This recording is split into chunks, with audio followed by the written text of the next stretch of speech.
Welcome to this explainer. Today, we're diving into something that is absolutely crucial for the survival of credible news in our crazy, fast-paced digital world. We're looking at the Media Ethics Guide and really zooming in on how we prioritize independent editorial integrity in modern journalism. Look, if you're a media exec, a publisher, or a business leader, you already know the stakes are literally through the roof right now.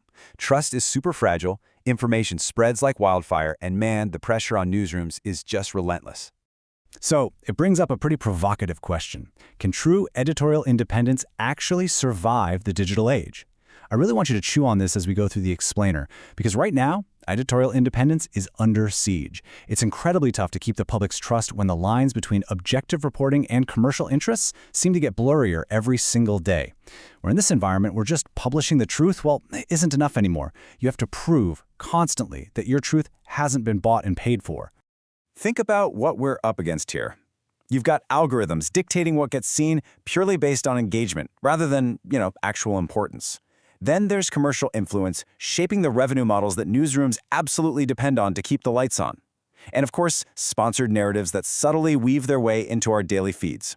These three forces are massive, and they directly threaten the very core of objective journalism. When algorithms only care about clicks and advertisers hold the purse strings, preserving a space where journalists can report freely, that becomes a monumental, everyday battle. All right, let's jump right into Section 1, Defining Modern Media Ethics. So what exactly is independent editorial integrity? Essentially, it's news reporting that puts truth, accuracy, fairness, and the public interest above absolutely everything else. It has to be completely free from the influence of advertisers, political agendas, or any kind of hidden commercial interests. And hey, this isn't just about old-school print newspapers anymore. This applies across the board, whether we're talking about a quick digital article, a massive video journalism project, or even how a platform handles its sponsored content. The core judgment has to stay totally untouched by outside pressure.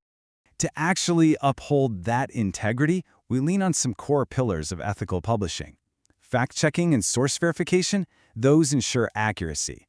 Balanced reporting guarantees fairness. And transparency, along with strictly avoiding conflicts of interest, well, that ensures that journalism actually serves the public, rather than some private agenda.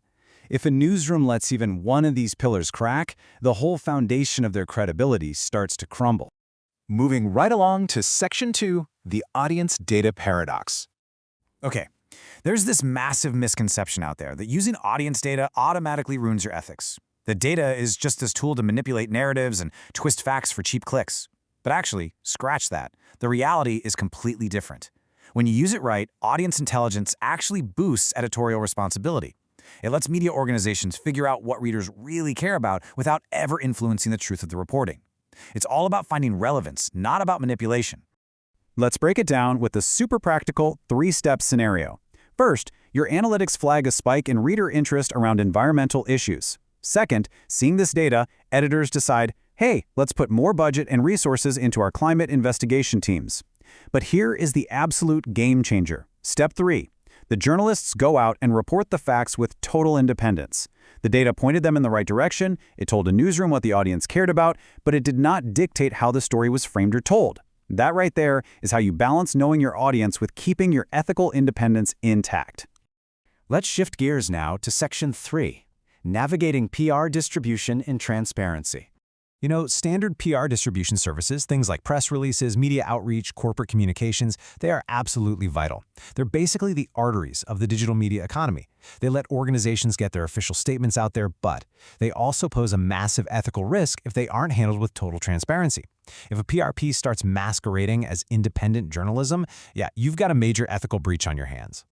So, we handle this safely through a strict ethical framework. Step 1, communication has to be inherently transparent. Period. Step 2, you need crystal clear labeling on any sponsored or promotional content. You just cannot disguise a promo as a real news story. And Step 3, independent analysis by the journalists. They can totally use PR services to get verified information from corporate sources, sure, but that info has to go through the journalist's own rigorous scrutiny. That is how you protect public trust. Next up, Section 4, Research-Driven Editorial Standards. Here, we're talking about really diving into structured data sets, market insights, and trend forecasting, like consumer surveys. These research and report services are a total must-have for evidence-based journalism. They help journalists back up bold claims, cross-check super complex information, and build these deep, fact-based investigative stories. It basically gives the reporting a structural backbone that bad faith actors can't just easily knock down. The absolute golden rule here is this: data informs journalism. It does not dictate it. Ethical journalism means research is a supporting player, not the one calling the shots. Editors and reporters have to make sure they're interpreting research independently. You can never just cherry-pick data to prop up some predetermined, biased narrative. When you integrate research the right way, you get amazingly insightful reporting while keeping your storytelling completely independent. Which brings us to our final section, Section 5, the Future Trust Economy. Here's a hard, undeniable reality for us. Trust is the single most valuable asset in journalism. Once it's lost, it is incredibly difficult to rebuild. And this isn't just some nice moral idea. It's basic economics. Media companies that prioritize ethics see way higher audience retention, stronger credibility, and just much better long-term sustainability. Why? Because people aren't foolish. They're going to stick with platforms they genuinely believe are honest and unbiased, especially when the rest of the internet just feels like one giant chaotic echo chamber. And you know what? That trust is going to be tested like never before. We're facing AI journalism, automated news, and crazy complex algorithm-driven distribution. These tech advancements are completely upending how news is made and consumed. Keeping our ethical balance with all these new tools, it's going to demand way better transparency and a super responsible approach to how we bring software into the newsroom. It really comes down to this. Digital transformation does not eliminate the need for ethics, it amplifies it. Adapting to all this cutting-edge tech doesn't mean tossing out our moral compass. It actually means we need a stronger one. The organizations that put the work into ethical systems right now are the ones who are going to survive the misinformation crises and the massive decline in institutional trust tomorrow. If you're looking to build out these kinds of resilient, bulletproof systems, you can learn a lot more about integrated media solutions and ethical communication over at the Time Intelligence Media Group. They're a fantastic foundational source for figuring out how to balance all these advanced, data-driven services without compromising your editorial integrity for a second. So, I want to leave you with one final, absolutely critical question. Take a hard look at your own newsroom, your publication, your overall strategy. Is your organization actually prepared with the ethical frameworks needed to survive and thrive in an AI-driven media future? The tools are definitely changing, but the core rule stays the exact same. Journalism has to serve the public interest above all else. Thanks so much for joining me for this explainer. I really hope it leaves you fired up to assess and strengthen your own organization's integrity.